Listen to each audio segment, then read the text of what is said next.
No domingo passado, nós tivemos aqui uma aula maravilhosa, proferida pelo pastor Marcos Nascimento, que falou sobre Meu Lar, um lar missionário, basicamente a partir dos pequenos grupos atuando em casa, a importância, essas coisas todas. Não sei se vocês receberam a transcrição que foi feita do estudo, assim você pode guardar com carinho desse assunto importante. No entanto, ainda dentro desse assunto tão importante, Meu Lar, um lar missionário, ficou uma pergunta a ser respondida, que não foi feita na hora, mas na cabeça de alguns ficou. A pergunta é o seguinte: tudo bem, eu quero que meu lar seja um lar missionário, pequenos grupos são uma solução maravilhosa de Deus, em paralelo com a reunião nos templos, mas como é que eu faço para meu lar ser um lar missionário se eu não tenho um pequeno grupo? Como é que meu lar pode ser um lar missionário se não tem um pequeno grupo funcionando nele? Digamos que a sua casa seja pequena, ou digamos que já exista 2, 3 pequenos grupos atuando nas imediações da sua casa. E aí, como é que a gente faz? É com vocês.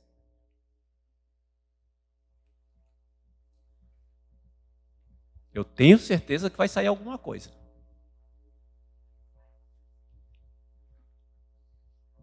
Como eu faço para que meu lar seja também uma agência de evangelização, mesmo que eu não tenha um pequeno grupo funcionando em casa?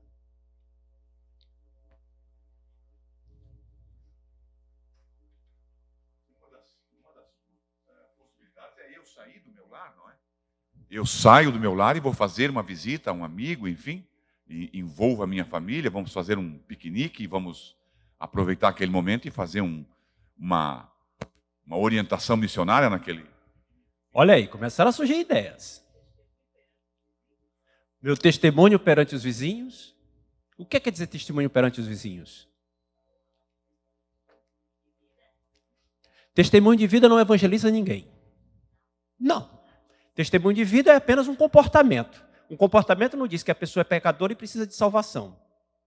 Evangelizar é você dizer que a pessoa é pecadora e precisa de salvação. Testemunho de vida não evangeliza ninguém. Contribui para a evangelização eficaz ou estraga a evangelização. Mas testemunho de vida não evangeliza ninguém. Pode falar. Já é um pequeno grupo.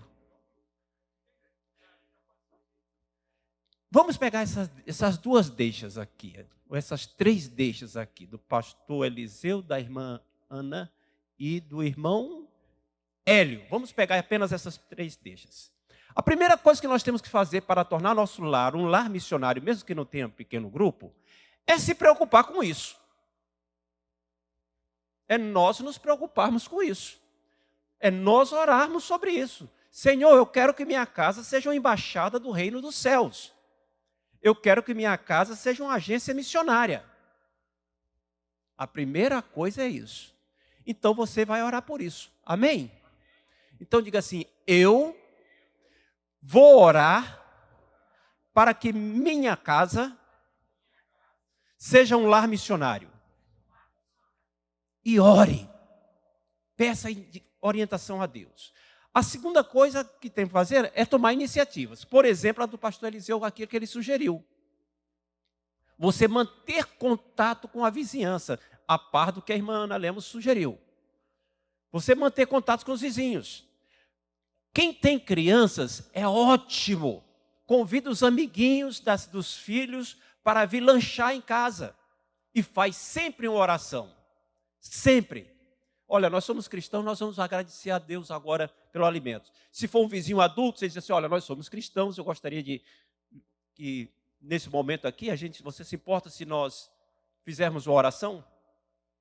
Sabe, isso é tão interessante, lá na nossa casa, quando a gente faz isso, tem vizinho que chega lá e nos convida para ir na casa deles, depois eles retribuem o convite para ir lá em casa, eles nos convidam para ir na casa deles, e aí eles dizem assim: você quer fazer a oração? Eles já pedem para a gente fazer a oração na casa deles. E aí você tem a deixa para a evangelização aos poucos. Muito bem, você pode convidar os vizinhos. manter contato com eles. Outra coisa que o irmão Hélio falou, culto doméstico em casa. Culto doméstico. O culto doméstico não precisa ser um mini culto de igreja, mas tem que ser um culto, um momento de oração e onde tem sempre um compartilhar da palavra de Deus. Quem não precisa ser uma coisa formal e longa, não precisa, mas tem que haver. Havendo isso daí, você habitua seus filhos a conviverem com a palavra de Deus e quem está lhe visitando também a conviver com a palavra de Deus. Mesmo que seja parente, conhecido, etc. E, eventualmente, você pode fazer uma terceira coisa. Culto em sua casa. Uma coisa eventual. Não é uma reunião sistemática de pequeno grupo, mas são cultos eventuais. Por exemplo, vai fazer uma celebração de aniversário, faz um culto também. O que é um culto de celebração de aniversário? Não precisa ser um momento formal de culto, cantando 2 hinos e leitura bíblica e texto. Não! É um momento em que haverá oração e compartilhar da palavra de Deus. É apenas isso. Se houver oportunidade de cantar um hino, não faz mal. Às vezes faz. Às vezes faz mal. Às vezes ficam os crentes cantando e as pessoas que não são crentes ficam olhando, né? Um aniversário assim, fica um ambiente meio estranho. Note que nós não estamos fazendo esse culto para agradar a nós. Nós estamos fazendo esse culto para atrair pessoas a Jesus. Então nós vamos fazer da maneira mais atraente que for, para que eles se sintam atraídos pelo Evangelho. Amém? Pois não, irmã Rose?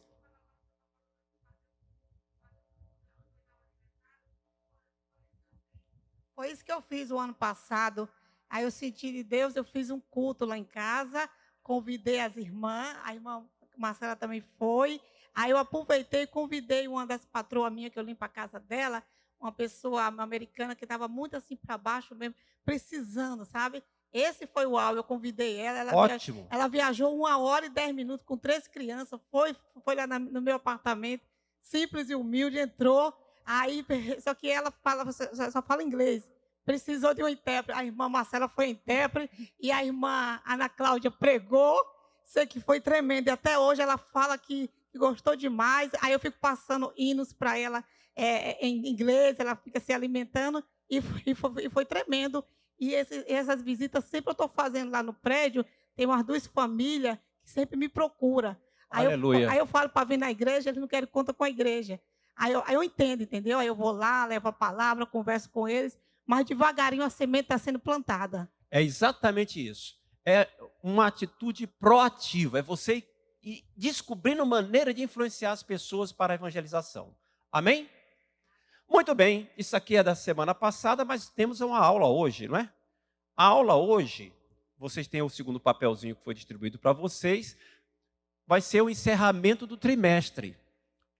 Nós vamos terminar esse trimestre vendo os desafios atuais da evangelização. O pastor está sem? Logo o pastor da igreja deixaram sem o papelzinho? Meu Deus, já não se respeita mais os pastores como antigamente. Não é de hoje, né? O Wagner disse que é uma boa desculpa, né? O pastor não precisa, já sabe tudo. Muito bem. Temos aí, então, esse assunto, né? O primeiro desafio, está no número 1 em negrito aí, é o desafio da maneira de ser dos habitantes das grandes cidades. Nós vamos ver os desafios atuais da evangelização, ou seja, o que é que mudou? O que é que mudou no mundo que torna a nossa maneira de evangelizar ser diferente? Note que nós não temos uma mensagem diferente, temos uma maneira diferente. O conteúdo da evangelização tem que ser o mesmo, a forma tem que ser diferente. Tá? Muito bem, esse é o primeiro desafio. Virando a página, você vai ter o segundo desafio, não é? Que é na mesma página ou na segunda? É no rodapé da página. Número 2, o desafio da mentalidade antiteísta. O número 3, o desafio do neopaganismo e outras vertentes místicas. E o quarto desafio, a letargia de alguns crentes, indiferença e acomodação com a falta de poder espiritual. Então vamos voltar lá para o número 1, no anverso da página, não é? O desafio da maneira de ser dos habitantes das grandes cidades. Esse é o chamado homem urbano. Está acontecendo um fenômeno na humanidade que nunca tinha acontecido antes. Tinha acontecido o inverso. No início da Idade Média, na chamada Baixa Idade Média, no início da Baixa Idade Média, as cidades se esvaziaram e as populações foram para o campo. E aos poucos foram formadas pequenas cidades e o homem viveu no campo. Hoje em dia, do final do século XVII para cá, tem havido um movimento inverso.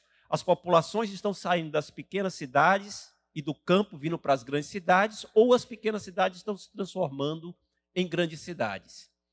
Isso faz com que a mentalidade, o comportamento, a maneira de ser das pessoas tenha mudado.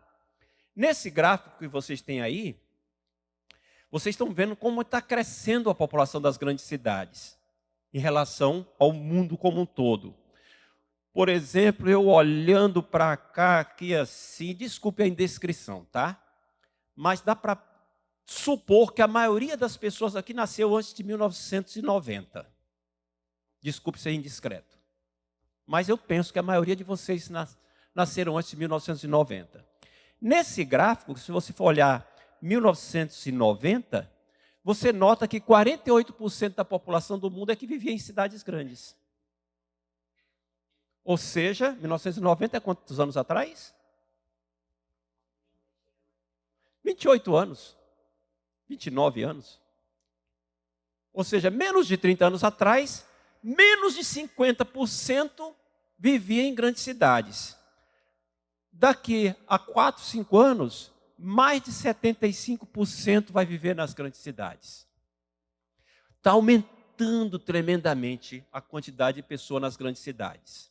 Ora, a vida nas grandes cidades não é igual às das pequenas cidades. A mentalidade não é igual.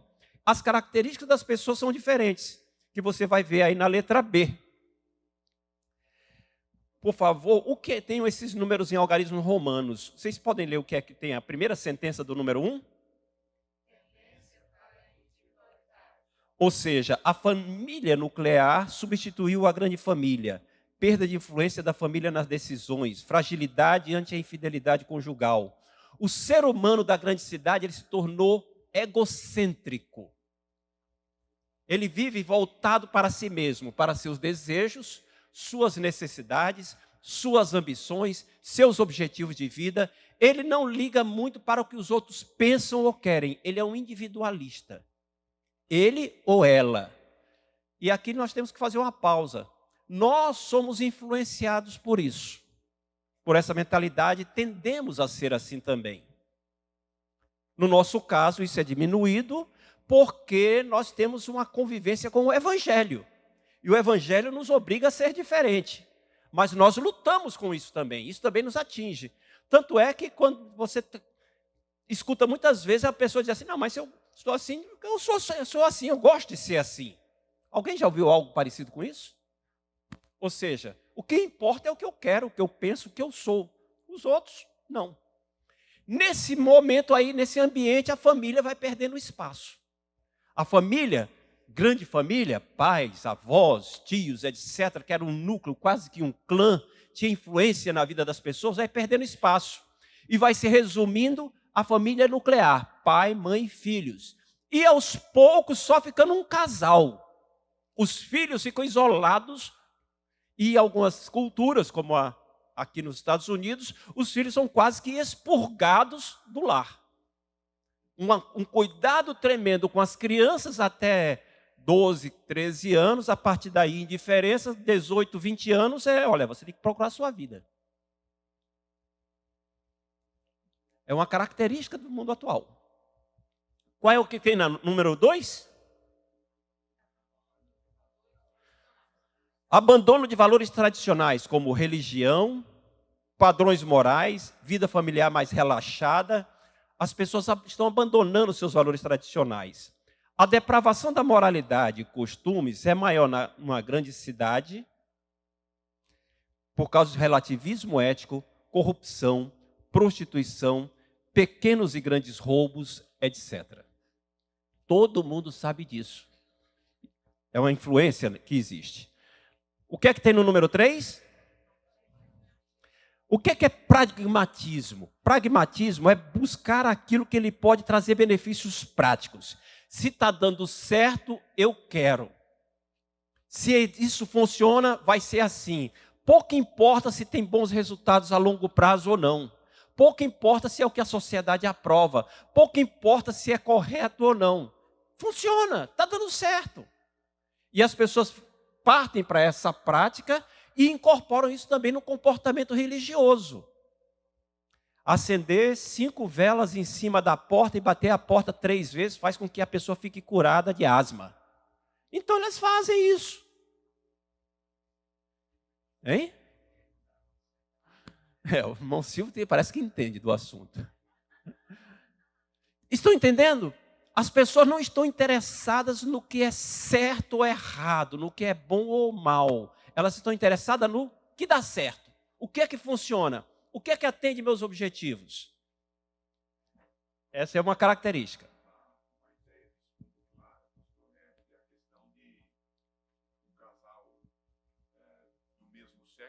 Criar uma criança. E a ideia que eles dão de que não, isso é melhor para a criança. Prefere assim do que a criança estar abandonada. O relaxamento moral, não é? Muito bem. Número 4. Qual é o que tem no número 4? Outra característica das pessoas atuais? Secularismo. Não que ele seja ateu ou antirreligioso, mas a busca por coisas deste mundo o ocupa tanto que a pessoa não se importa com coisas espirituais. Nós já vimos uma lição sobre a questão do secularista, e é uma característica moderna, uma característica das pessoas hoje em dia, está tão ocupadas com as coisas deste mundo que não tem tempo para as coisas espirituais. E aqui a gente tem que fazer uma pausa e reconhecer que, infelizmente, nossas igrejas estão cheias de secularistas. Vem até a igreja. Vem à igreja, mas não por causa de questões espirituais, de preocupação com as coisas espirituais. Vem à igreja porque é um grupo social que presta apoio mútuo. Percebem a diferença entre uma coisa e outra? Muitos de nossos crentes, graças a Deus, em todas as igrejas, muitos estão buscando uma vida espiritual melhor, mais edificante, mais profunda com Deus. Ótimo, maravilhoso. Outros, todavia, estão buscando apenas um núcleo de convivência, com quem possam falar português, com quem possam interagir, a quem possam pedir para ir no hospital no momento de necessidade ou na corte, mas não tem uma vida espiritual consistente. Estão interessadas nas coisas desse mundo. Não tem problema nenhum estarem na igreja. Não tem problema nenhum. Deus os converta. Porém, o nosso objetivo aqui é falar do secularista lá de fora. Não é do secularista dentro da igreja. É uma característica das pessoas deste mundo, é o secularismo. Número 5. O que é o número 5? É mais sujeito a tensões. Lida com maior carga de problemas emocionais, instabilidade emocional, traumas, falta de higiene mental. Daí as doenças psicossomáticas serem uma regra no mundo inteiro hoje em dia. Mais da metade das doenças tem origem psicossomáticas. Ou seja, são doenças que têm uma origem mais no sistema nervoso e nas preocupações do que no desgaste físico propriamente dito. Daí a quantidade enorme de pessoas que têm traumas de saúde, questões de saúde, por causa de estresse, por causa de angústia, úlceras, gastrites, coisas dessa natureza. Por quê? Porque a carga emocional de uma grande cidade é grande demais. É grande demais. E é interessante que a gente observa um movimento que existe das pessoas das pequenas cidades ou que moram no campo, de sonharem para virem para a grande cidade, para ganharem dinheiro, para ter uma vida melhor.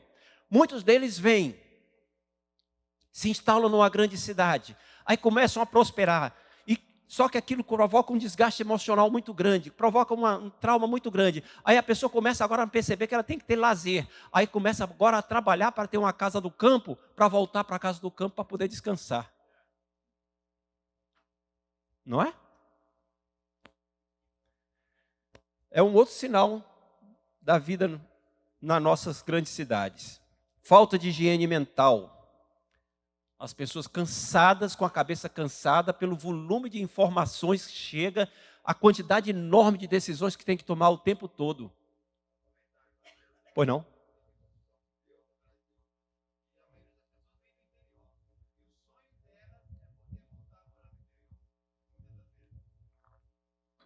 É interessante isso, né? E a gente fica, para que saiu de lá então? Muito bem. O número 6, o que é o número 6? E seus? O que é solidão cósmica? Alguma ideia?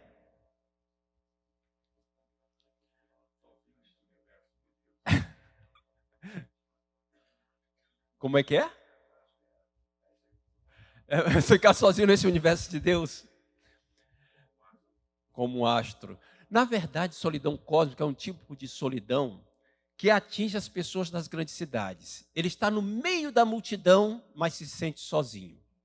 Ele está para pregar o metrô, cercado de gente, mas se sente sozinho. Ele vai para o trabalho, chega lá no ponto de ônibus, pega a condução para ir para o ponto de trabalho, chega lá, trabalha, conversa, fala com um, fala com o outro, mas é solitário. É solitário. Ele não tem relacionamentos profundos. Isso aqui é um típico do homem urbano desse início do século 21.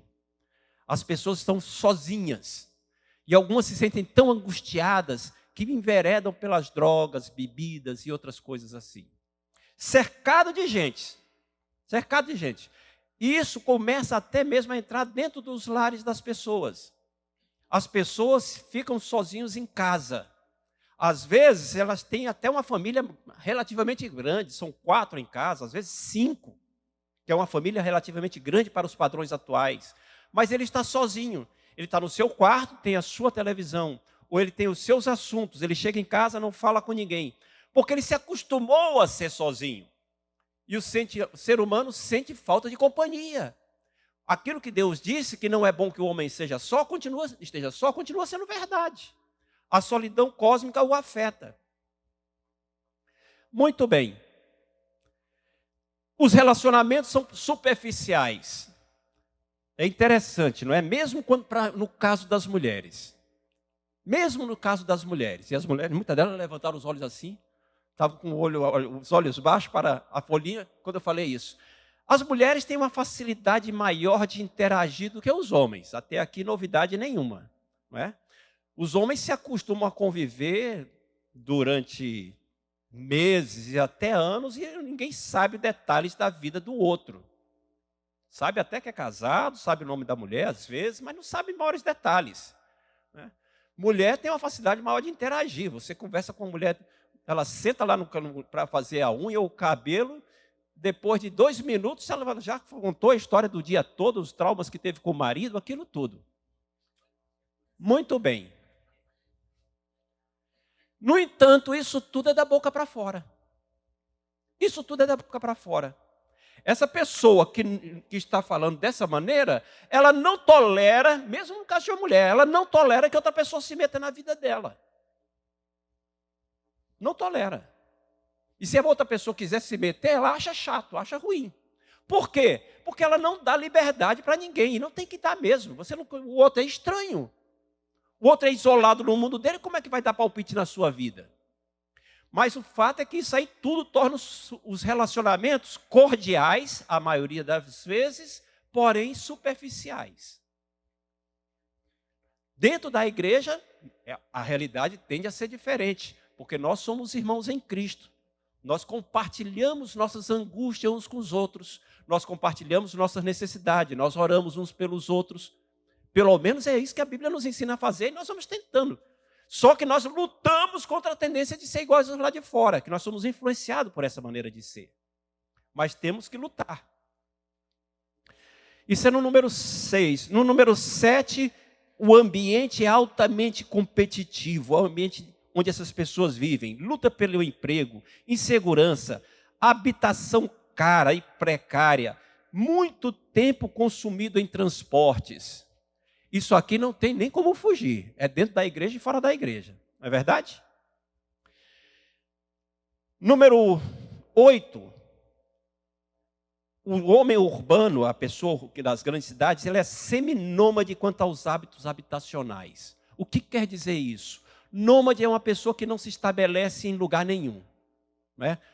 Essa palavra vem lá daquelas pessoas que viviam no deserto, né? E ficavam mudando de vez em quando de posição do seu acampamento. Qualquer coisa acampava, saía para viver em outro lugar. Muito bem. O homem urbano hoje em dia, ele é diferente das pessoas de antigamente. Antigamente você nascia, vivia e morria na mesma localidade, estava acostumado a viver na mesma localidade. Nós, hoje em dia, ficamos trocando de lugares onde vivemos o tempo inteiro. Trocamos de cidade, trocamos de país, trocamos de bairro, ficamos trocando o tempo inteiro. Não fixamos raízes nos lugares. Isso impede você ter um relacionamento com a vizinhança. E é muito normal nós vivermos num determinado lugar e não sabermos sequer o nome dos vizinhos. Normal, do ponto de vista estatístico. Normal é uma palavra que tem a ver com estatística. Quer dizer que a maioria das vezes acontece isso. Não quer dizer que seja bom, apenas que acontece. Vamos ver aqui. Por exemplo, deixa eu fazer uma pesquisa aqui, uma pesquisa estatística. Quantos aqui sabem o nome de 4 vizinhos?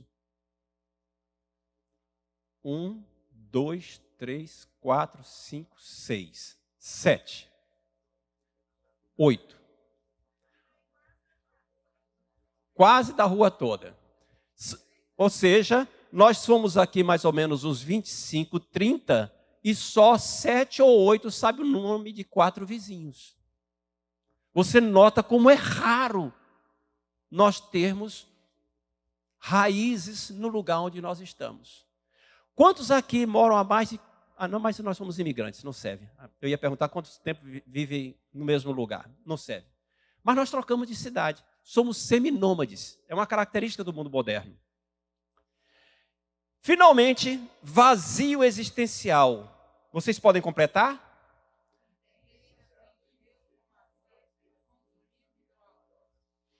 O excesso de oferta de lazer mantém as pessoas sempre ocupadas. Vazio existencial é outra coisa que é característica das pessoas do século XXI. Estão sempre ocupadas. Aqui, então, é interessante, não é? Um contraste de como a maneira como isso é preenchida no Brasil. No Brasil, isso é preenchido com atividades, com iniciativas mais ou menos particulares, mais ou menos espontâneas. As pessoas se juntam para beber, se juntam para jogar futebol, se juntam para falar mal da vida alheia, etc. Querem preencher o tempo, se juntam para ir ao shopping. Aqui esse vazio existencial ele é preenchido de uma maneira institucional e programada. São as escolas, os departamentos, as coisas da cidade que ficam programando coisas para que as pessoas tenham alguma coisa que fazer na vida, tenham o seu vazio dentro de si preenchido. Ontem eu estava voltando de casa, para casa, na hora que eu fui sair do estacionamento, tinha um camarada com um tripé dessa altura, com uma máquina fotográfica, uma lente grande angular de 300 milímetros, aquelas de boca grande, né? Quem entende fotografia percebe que aquilo ali é uma lente profissional. Aí eu olhei e falei, caramba, o que esse cara está fotografando? Aí eu olhei, primeiro eu pensei que era um eclipse. Mas eu falei, não, o sol está na direção contrária, o que é que ele está fotografando? Aí eu olhei e não vi nada. Aí quando eu fiz a curva para desviar por longe dele, para não atrapalhar, tinham mais 4 com máquinas desse tipo, né? Aí eu falei, todo mundo apontando para a mesma direção. Aí eu falei, que coisa interessante. Eu fui, estacionei o carro, eu gosto muito de fotografia. Não é, vai além da curiosidade, fotografia é meu hobby, né?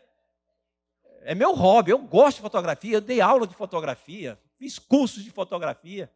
Aí eu, caramba, o que está acontecendo? Aí eu olhava e não via nada. Aí eu peguei, parei e fiquei olhando. Aí todos eles estavam apontando uma direção, eu me abaixei de longe, assim, com uma distância como daqui no irmão Paulo. Aí eu vi que eles estavam apontando para um poste. Aí eu olhei, o que será que tem naquele poste? Né? Aí meu cegueta aí, fechei os olhos e vi que tinha um pássaro lá em cima. Aí eu cheguei para um deles e perguntei, por favor, o que vocês estão fotografando? O que é isso? Aí disse, não, é um falcão peregrino. Eles estão passando por aqui agora e aquele ali parou ali para comer um pássaro. Ele está comendo um pássaro. Aí eu olhei e vi, um falcão peregrino, que legal. Tal. Mas a ideia de um falcão peregrino comendo um pássaro não me é muito apetitosa, não, né? Mas o que aquilo ali estava acontecendo? Eles se reuniram num clube, num grupo de fotografia, que ficam esperando para determinados eventos para sair para fotografar. Alguma coisa de errado nisso? Não. Exceto que é uma forma institucional de encher o tempo. É uma forma institucional de preencher o vazio. Não tem nada de errado, mas isso aí é apenas uma porta por onde as pessoas arranjam para ter o que fazer. Percebe? Isso é uma característica do mundo de hoje. Muito bem. São muitas características, mas, portanto, vamos voltar e falar só os tópicos principais, só o iniciozinho, das características dos habitantes da grande cidade. O número 1, número 2, número 3, número 4, número 5, número 6, 7, 8, 10, 9. Muito bem. Agora que nós temos a radiografia do homem urbano, qual é a nossa resposta para podermos evangelizar essa pessoa?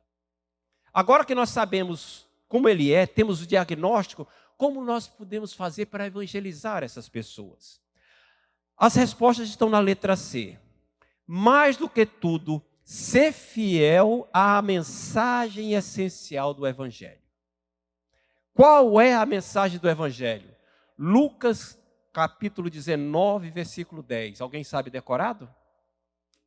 Então vamos todos abrir a Bíblia, procurar Lucas 19, 10, que é o texto áureo do Evangelho de Lucas, o versículo chave para entender o Evangelho de Lucas.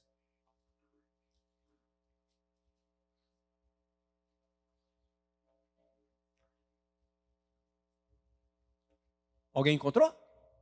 Então leia, por favor. O Filho do Homem veio buscar e salvar o perdido. Isso faz parte da mensagem essencial do Evangelho. Atos 3,19. Vamos lá abrir Atos 3,19. Eu vou ler aqui. Atos 3,19 diz assim: arrependei-vos, pois, e convertei-vos para serem cancelados os vossos pecados. Em Lucas nós aprendemos que o homem está perdido e que Jesus Cristo veio salvar este homem. Aqui nós aprendemos que é preciso arrependimento. 1 Coríntios, capítulo 15, de 1 a 4.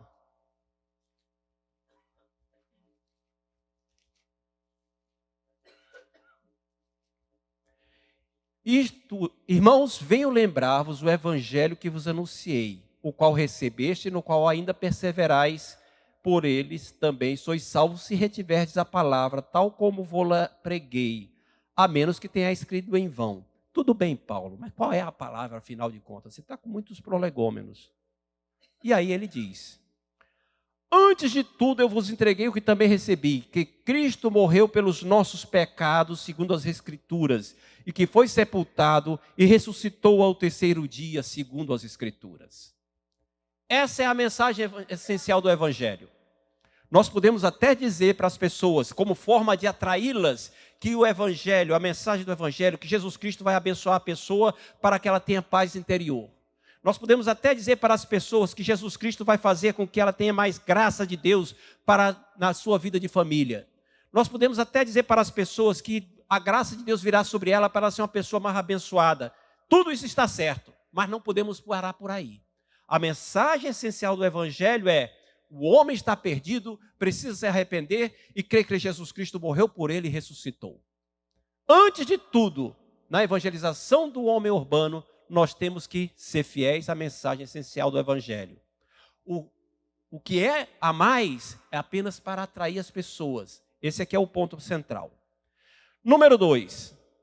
Segundo lugar, nós devemos ser uma igreja acolhedora do tipo hospital e não um asséptico salão de conferências. Uau! Aqui falou um palavreado complicado. Não é? Uma igreja acolhedora tipo hospital e não um asséptico salão de conferências. Alguém pode me explicar o que é que eu quis dizer com isso? Pode ser que eu já tenha esquecido. Sabe, tem muitos crentes que estão preocupados em preservar a igreja de qualquer coisa que não seja bonita. Preservar a igreja de qualquer coisa errada. Anteontem, estava conversando com algumas pessoas e uma dessas pessoas, um rapaz estava falando, o senhor estava falando, de como ele ficou contrariado com a preocupação que na igreja dele estava havendo de tirar da igreja as pessoas que não parecessem se coadunar bem com a igreja. E ele contou aí o exemplo de um hispano que tinha chegado lá e estava chorando na frente aqui do púlpito, ajoelhado, e o culto estava para começar, e as pessoas simplesmente pegaram aquele homem, levaram lá para a cozinha, deram sanduíches para ele e mandaram ele embora. Por quê? Para preservar a igreja de qualquer aparência ruim. Como se a igreja fosse um salão de conferências, onde que tivesse que ser mantida asséptica, ou seja, sem contaminação nenhuma. Nós temos que estar todos bonitinhos, bem apresentados, o culto tem que ser todo perfeito, tudo em perfeita ordem. Não! Não! Nós somos um hospital, uma casa de cura. Nós somos pessoas aqui que estão sendo recuperados por Jesus Cristo. E temos que ser acolhedores. Não que você vai permitir bêbados entrarem aqui para fazer bagunça. Existe uma diferença muito grande entre uma coisa e outra. Não é disso que eu estou falando. Eu estou falando que nós somos tão preocupados com a nossa aparência que não possamos sequer tolerar quem é diferente, quem está no nível abaixo ou quem não está se comportando adequadamente. Essas pessoas estão sedentas por salvação também, tanto é que vieram para cá. E temos que nos tornar e ser uma igreja acolhedora. Já somos, graças a Deus somos. E o que eu estou falando não é para a nossa igreja, estou falando de um sentido geral. Nós temos que ter uma mentalidade acolhedora, de trazer as pessoas para a igreja e mantê-las em contato com Jesus Cristo. Número 3, oferecer oportunidade de convívio em verdadeira comunhão fraternal. Vocês notaram que aquelas características do homem urbano é a pessoa viver isolada, a pessoa não ter com quem compartilhar, viver em solidão cósmica, etc. Muito bem, uma maneira de nós alcançarmos a essas pessoas é dando a elas a oportunidade de convívio em verdadeira comunhão fraternal. Elas sentem falta disso. Não é bom que o homem esteja só. E nós podemos oferecer isso às pessoas. Uma comunhão fraternal verdadeira. Parêntese, comunhão fraternal não é isso aqui não, tá? Aqui ninguém está tendo comunhão fraternal. Aqui está todo mundo sentado, olhando para mim, escutando. E se acabar aqui, vai todo mundo embora. A comunhão fraternal começa quando o culto acaba. Quando as pessoas conversam umas com as outras. A comunhão fraternal prossegue quando você telefona para o outro e começa a conversar com ele sobre suas questões. Quando você se mostra acolhedor para com elas. A comunhão fraternal é aquela amizade que é tão estreita, tão profunda, que você compartilha valores mais do que fatos e preocupações. Eu tenho muitos amigos. Na verdade, dezenas e dezenas. E tenho uma compartilhar com eles tremendo de fatos. Conversamos sobre as coisas que acontecem no Brasil, sobre as coisas que acontecem aqui, conversamos sobre política, sobre atividades militares. Tem até crentes que são meus amigos. Conversamos sobre coisas do Evangelho. Agora, comunhão fraternal, aí é com poucos. Primeiro tem que ser crente, porque eu vou falar de valores. Vou falar das coisas que me são íntimas. Vou falar das coisas sobre as quais eu edifico a minha vida. Mas eu tenho. Tem pessoas com quem eu compartilho minhas angústias. Tem pessoas com quem eu compartilho preocupações, não com as preocupações de atividades e meio ambiente, preocupações íntimas, preocupações pessoais, coisas que me atingem. Tem pessoas para quem eu peço oração por razões definidas. Isso me livra da solidão cósmica. Isso me livra do individualismo. E nós temos isso uns com os outros. Isso atrai as pessoas. Eu posso oferecer isso a quem está lá fora porque eles não têm. E a graça do Senhor Jesus Cristo na minha vida faz com que eu possa oferecer isso às pessoas. Número 4.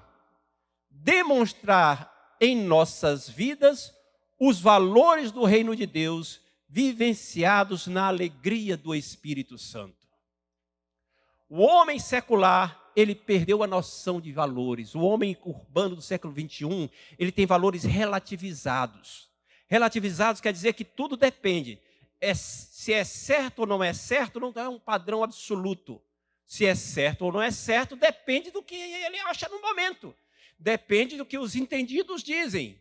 Mas os entendidos variam. Depende do jornal. Se você ouvir a Fox, os entendidos dizem uma coisa. Se você ouvir a CBN, o pessoal da CNN, aliás, CNN diz o contrário. Quais são os entendidos que valem? É uma loucura. O relativismo moral me deixa sem orientação nenhuma. Eu não posso ver de uma maneira relativística. Qual é o grande referencial do ser humano hoje em dia nas grandes cidades? É o que ele precisa. É o que ele precisa no momento. O certo e errado vai mudar, de acordo com a necessidade dele no momento. Em segundo lugar, de acordo com o que ele queira. Em primeiro lugar, a necessidade. Em segundo lugar, a vontade. Ora, isso não é referencial para ninguém, porque aí cada um vai ter o seu. Não. Nós temos referenciais fixos que nos são dados pela palavra de Deus. Nós temos valores permanentes, consolidados, dados por quem entende da nossa natureza, que é o próprio Deus. Quando eu demonstro isso na minha vida, os valores do reino de Deus são demonstrados na minha vida, como disse a irmã Ana Lemos, pelo testemunho, eu me torno uma pessoa interessante de ser ouvida. Eu me torno uma pessoa interessante de ser escutada. Uma pessoa interessante de servir de companhia. Uma pessoa interessante de atender um convite. Porque eu estou demonstrando os valores do reino na alegria do Espírito Santo. Quais são esses valores? Mateus capítulo 5, capítulo 5 a 7, fala lá no Sermão da Montanha. Gálatas 5:22. O que é que tem em Gálatas 5:22? O fruto do Espírito, as manifestações do fruto do Espírito. O pastor Linderson falou aqui uma graça tremenda durante várias quintas-feiras sobre essas manifestações do fruto do Espírito. Eu demonstrando isso na minha vida. Como é que eu faço para demonstrar isso? Deixa Deus operar em você. Deixa Ele crescer, o fruto se manifestar. João capítulo 15, verso 16. Deixa eu abrir aqui. João capítulo 15, versículo 16. Pode ler, irmão Silas.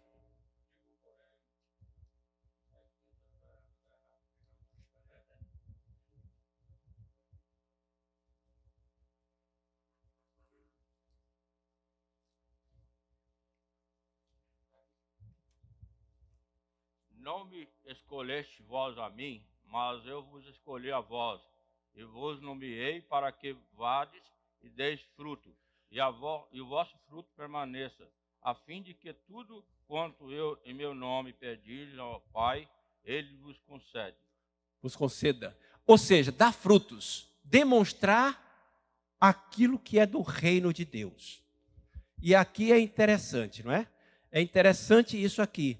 Dá frutos, vades e deis frutos. Frutos na Bíblia são sinais, são características que têm mais a ver com nossas atitudes do que nossas atividades. Deixa eu repetir isso.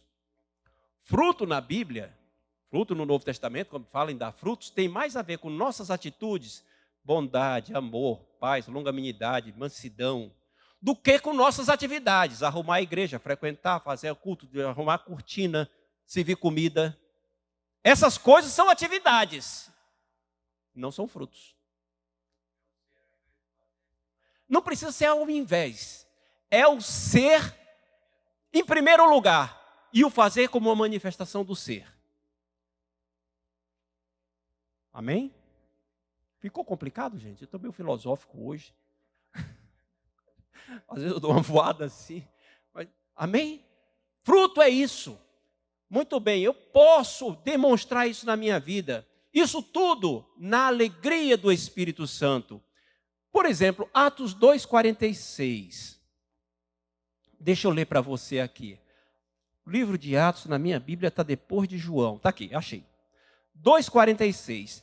Diariamente perseveravam unânimes no templo, partiam pão de casa em casa, tomavam as refeições com alegria e singeleza de coração. Capítulo 8, verso 8, diz também assim: e houve grande alegria naquela cidade. Capítulo 13, versículo 52, diz assim: os discípulos, porém, transbordavam de alegria e do Espírito Santo. 16, verso 34.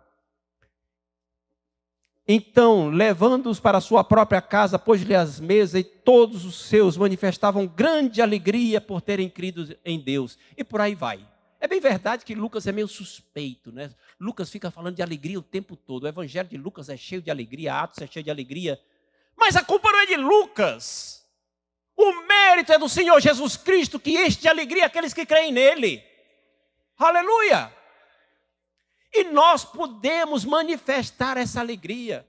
Não precisamos ser pessoas carrancudas só para dizer que somos santos. Não. Eu posso ser uma pessoa que manifeste alegria. Note que a alegria não tem a ver com ser risadinha frouxa o tempo todo. Não. A alegria é algo mais profundo, como o pastor Linderson já ensinou aqui. Tá? Muito bem. Meu pai ele gostava de dizer que um santo triste é um triste santo. E é verdade. Muito bem, isso tudo é maneira de nós evangelizarmos o homem urbano. Vamos passar para o tópico 2. O desafio da mentalidade antiteísta. O que é o antiteísmo? Antiteísmo é o movimento contra Deus. É a mentalidade contra Deus. Note que é diferente do ateísmo. O ateísmo é uma maneira da pessoa crer. Ela crer que não existe Deus. Pronto. Isso é o ateísmo. O antiteísmo é uma postura contra aquilo que é religioso, contra aquilo que é espiritual, contra aquilo que é uma manifestação de religiosidade, contra Deus. Isso é que é o antiteísmo. E a gente vê, então, na letra A, aí é a seguinte: o antiteísmo que enfrentamos é diferente, aí tem A, né? É diferente do ateísmo clássico. É mais uma postura ideológica do que um sinal de incredulidade. O que quer dizer uma postura ideológica? Isso quer dizer o seguinte: a ideologia é uma maneira de pensar que não se importa com a realidade. Ela quer fazer com que essa realidade se encaixe naquilo que a pessoa acredita. Isso é que é ideologia. A ideologia não se importa com a realidade dos fatos. Ela altera a realidade dos fatos, ela mente, ela falsifica, ela quer colocar as coisas de acordo com o que ela acredita que é. A ideologia pode ser política, pode ser filosófica e pode ser religiosa. Existe uma ideologia religiosa. Eu estou pouco me importando se dá evidência da existência de um Deus. Eu sou contra crer na existência de Deus. E nós enfrentamos isso aqui. Nós enfrentamos, existe essa mentalidade. Isso é um desafio para a evangelização. Porque nós não temos apenas agora que lidar com incrédulos. Nós estamos lidando com pessoas que são contra qualquer tipo de fé. E para fazer isso, se valem das mais diferentes armas. Na letra B tem assim: a apologética tradicional não é o instrumento adequado para lidar com o antiteísmo. A apologética tradicional, ela vai me mostrar as evidências da existência de Deus. Tem lá as 5 vias de Tomás de Aquino, tem o argumento moral, etc. Tem uma opção de coisas. Muito bem. Mas isso não serve para lidar com o antiteísta. Por quê? Porque ele está pouco se importando com as evidências. Ele é contra e acabou. Muito bem. Com uma pessoa dessa, nós não temos que nos importar para evangelizar. Não. Temos que olhar para o que Jesus Cristo diz lá em Mateus 7, verso 6. Não atireis as coisas santas aos cães, nem vossas pérolas aos porcos. O antiteísta, ele tem uma postura que ele decidiu ter. E não nos cabe modificar a postura da pessoa. Ela tem todo o direito de manter essa postura. Se ela insiste em ser anti-Deus, ela quer ir para o inferno, é problema dela. Nós vamos nos preocupar com quem tem sede de salvação. E não ficar jogando pérolas aos porcos. Muito bem. Letra C. A nossa resposta ao antiteísmo envolve dois aspectos. E agora eu não vou falar sobre como evangelizar o antiteísta. Não, eu não estou preocupado com isso. Eu vou me preocupar em evangelizar pessoas que estão num ambiente antiteísta, mas são ainda abertas a serem evangelizadas, mesmo vivendo num ambiente antiteísta. Por exemplo, o seu vizinho. Os moradores da região da Nova Inglaterra toda, a Nova Inglaterra toda é antiteísta. Os meios de comunicação, os jornais, as escolas, tudo aqui é antiteísta. Mas tem pessoas aqui que são evangelizáveis. Como é que eu faço para evangelizar essas pessoas? Primeiro, o que é que tem no número 1, na letrinha I aí? Dar frutos coerentes com os valores do Evangelho. Já falei esses versículos, notar que frutos têm mais a ver com atitude do que com atividades. No número 2, o que é que tem aí? Manifestações do poder de Deus. Aqui o evangelho pregado pelos pentecostais ganha vantagem. Por quê? Porque existe a intervenção do sobrenatural. Veja Marcos capítulo 16. Marcos capítulo 16, versículos 17 em diante.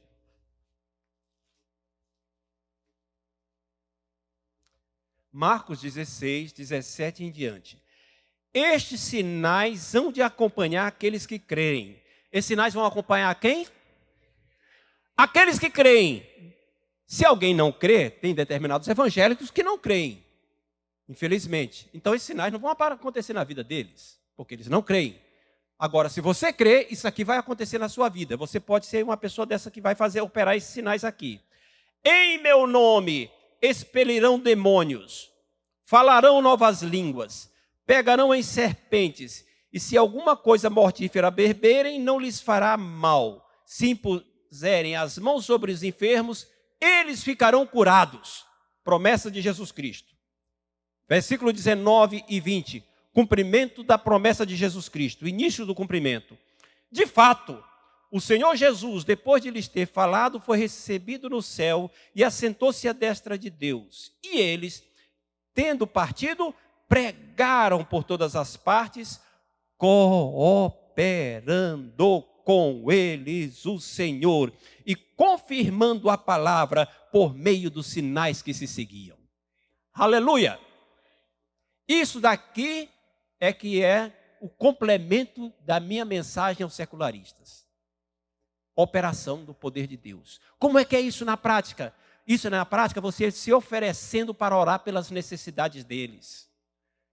Se oferecendo para orar pelas enfermidades das famílias deles. Se oferecendo para orar pelas questões que acontecem nas vidas e estão precisando de uma intervenção sobrenatural de Deus.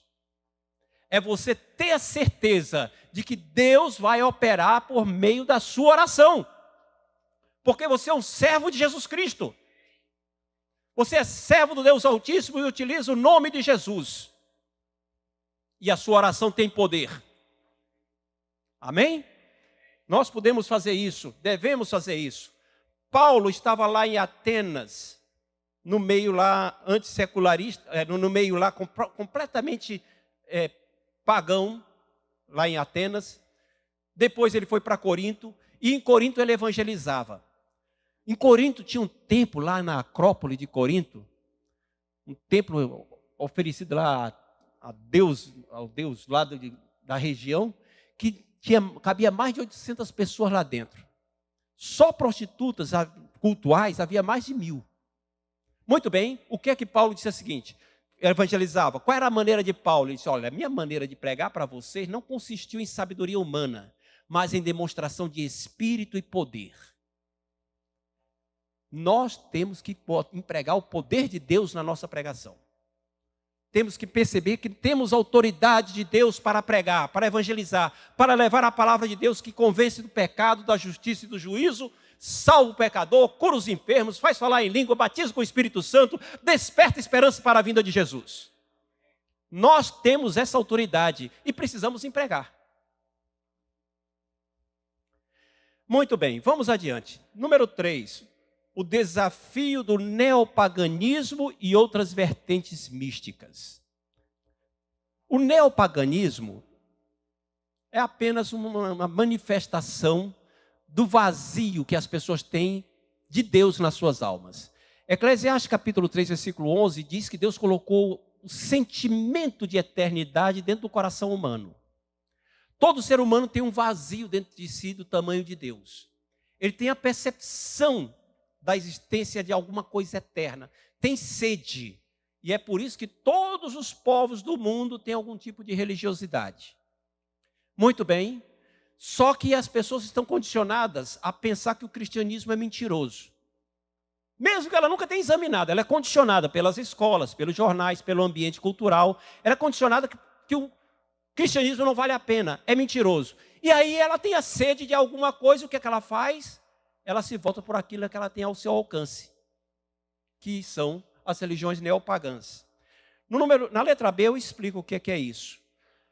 O termo neopaganismo descreve uma variedade de credos e religiosidades que, com roupagem moderna, cultuam a natureza, valorizam mitos, as divindades pagãs da antiguidade e da Idade Média. É o antigo paganismo destituído de seus rituais ofensivos ao homem pós-moderno, como, por exemplo, sangue de animais. Embora isso também esteja caindo, semana passada o Supremo Tribunal Federal no Brasil aprovou a matança de animais em cultos religiosos. Diz que é legítimo. Muito bem, antigamente a bruxa era feia, nariguda, cheia de rugas. Agora a bruxa é bela, educada e jovem, como aparece nos filmes, na televisão. O neopaganismo aparece no misticismo oriental, seitas pagãs, na cultura chamada Nova Era, jogos de videogame, desenhos animados, etc, etc, etc. Está por aí por tudo quanto é lugar. George Lucas, produtor de cinema, diretor daquela série, da primeira série de Guerra nas Estrelas, ele tem uma frase que incomoda muito, mas é verdadeira. Ele disse o seguinte: o cinema e a televisão suplantaram a igreja como grandes comunicadores de valores e crença. Suplantaram a igreja como grandes comunicadores de valores e crenças. O que ele está querendo dizer com isso? Ele está querendo dizer uma verdade que incomoda muito. Antigamente, quem nos dizia o que é que a gente devia crer e como a gente devia se comportar eram as igrejas. Hoje em dia, a televisão e o cinema. E o que é que o cinema transmite? Muitas vezes, feitiçaria pura.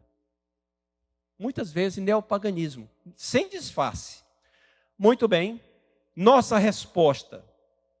A nossa resposta deve envolver sempre duas coisas. O que é que tem no número 1? Por que eu creio na Bíblia? Note que existe uma oposição lá, mas eu tenho que explicar por que eu creio na Bíblia. Nós tivemos uma lição sobre isso, quando vimos respondendo a perguntas difíceis. No número 2, o que é que tem aí?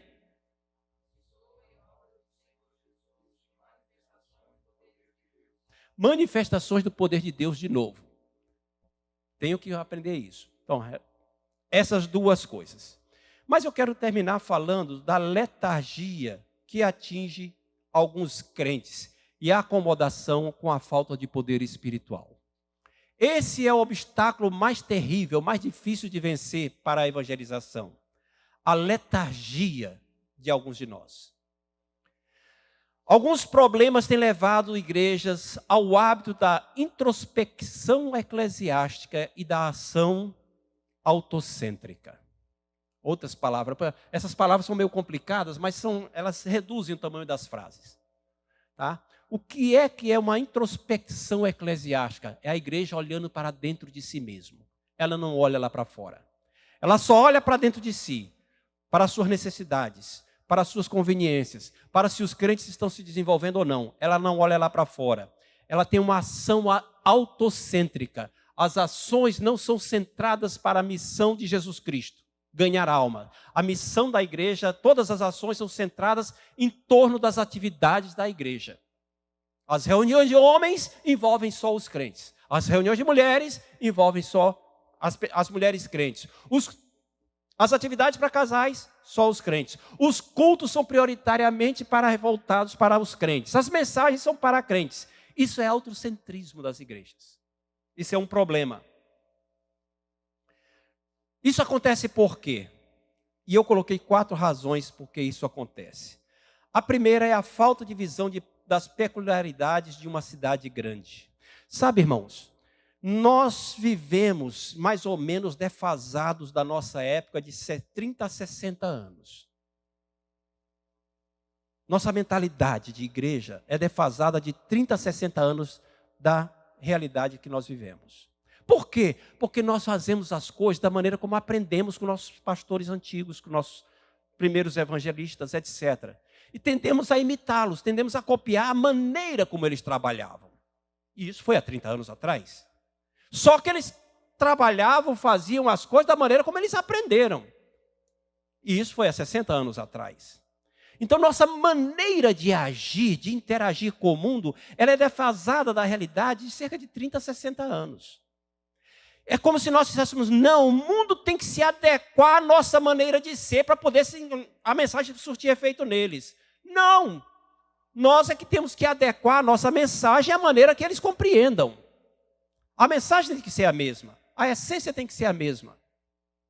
Lembre, por exemplo, da diferença entre Atenas e Jerusalém. No dia de Pentecoste, Pedro foi pregar lá. Varões israelitas, esses homens não estão embriagados, sendo esta a 3ª hora do dia. Mas isso é para se cumprir o que foi dito pelo profeta Joel. Eis que nos últimos dias diz Deus tal. E para se cumprir o que foi dito por Davi, que não deixará meu servo na sepultura, nem que seu corpo veja a corrupção. E o povo ouviu, entendeu e se converteu.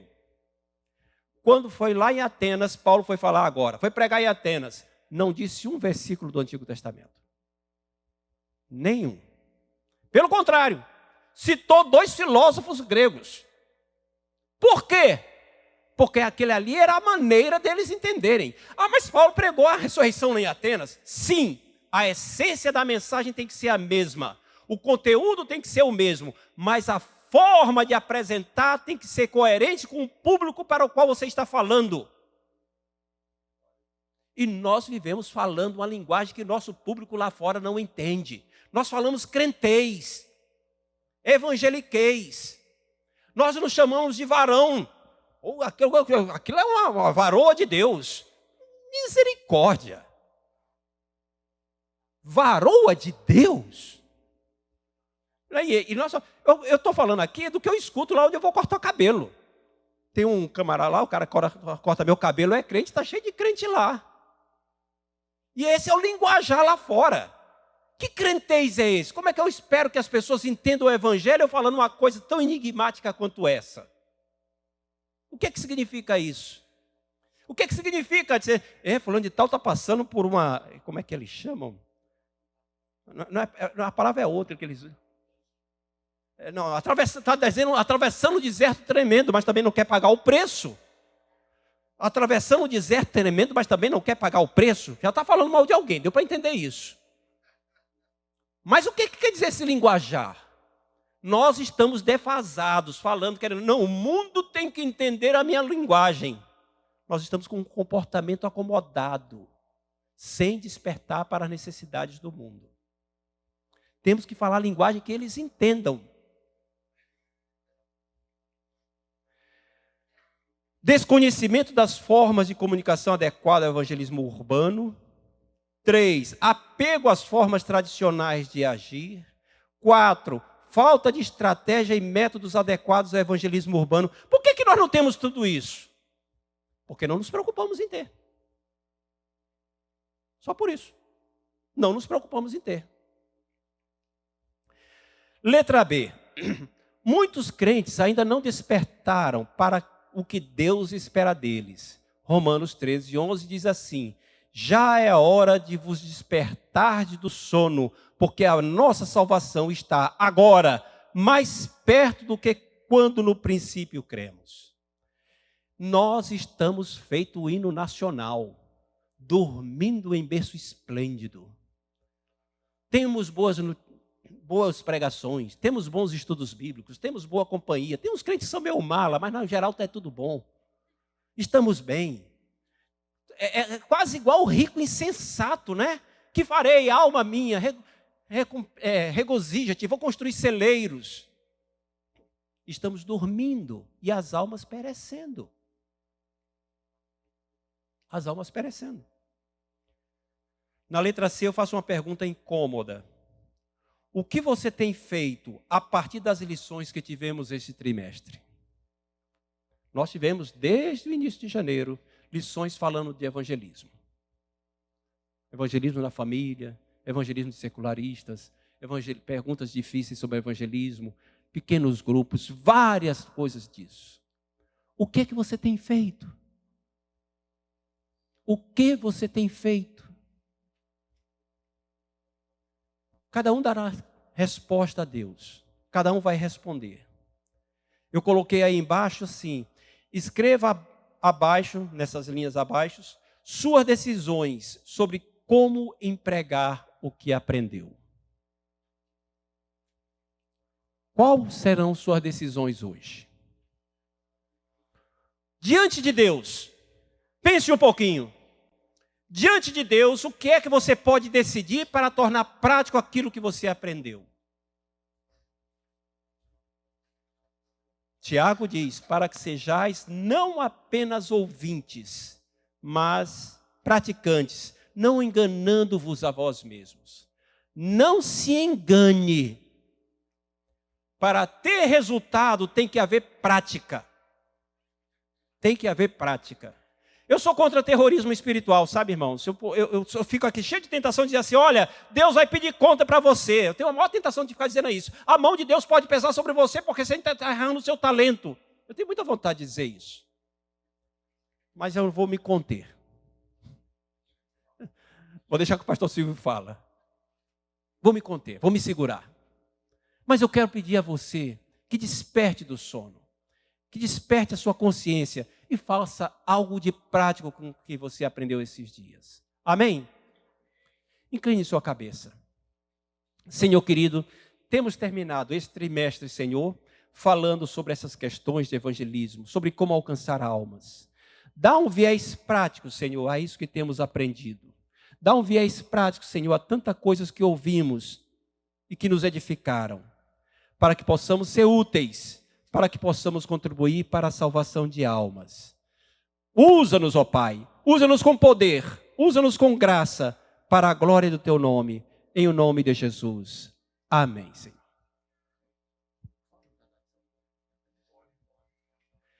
Aproveitando, enquanto as classes estão chegando, eu vou tirar esse material daqui para poderem recolher o púlpito. No próximo trimestre, quando é que começa o próximo trimestre? Domingo que vem. Então, no domingo que vem, no início do próximo trimestre, nós temos uma lição especial novamente. Os irmãos estão lembrados que há 2 anos atrás nós tivemos um trimestre inteiro estudando o Êxodo, o livro de Êxodo? Lembram disso? Estão lembrados que há 2 trimestres atrás, ou 3, nós tivemos uma série de lições estudando Levítico? Tanto em Êxodo quanto em Levítico, nós estudamos profundamente sobre o tabernáculo. Lembram? Agora, as lições do próximo trimestre serão todas só sobre o tabernáculo. A construção do tabernáculo é uma lição. A entrada do tabernáculo é outra lição. O pátio do tabernáculo é outra lição. As cortinas do tabernáculo é outra lição. E por aí vai. É detalhe demais para quem tem tanta necessidade diferente como nós. Esse assunto foi levado ao pastor Eliseu e ele decidiu então que ao invés de nós ficarmos estudando tanto sobre tabernáculos, que já estudamos em 2 lições novamente, nós vamos estudar sobre um assunto que é mais urgente, mais prático, que nos envolve mais de perto. Nós vamos ter um trimestre estudando sobre vida em família. Sobre família. Relacionamento conjugal, relacionamento entre marido e mulher, o papel do homem, o papel da mulher, características do papel do homem, características do papel da mulher, criação de filhos, problemas de adolescentes, finanças no lar, etc, etc, etc. Nós vamos estar vendo estes assuntos. Então, não estranhe que no próximo domingo não será distribuído a revista. Nós teremos, então, no início das lições especiais sobre família. Amém, irmãos?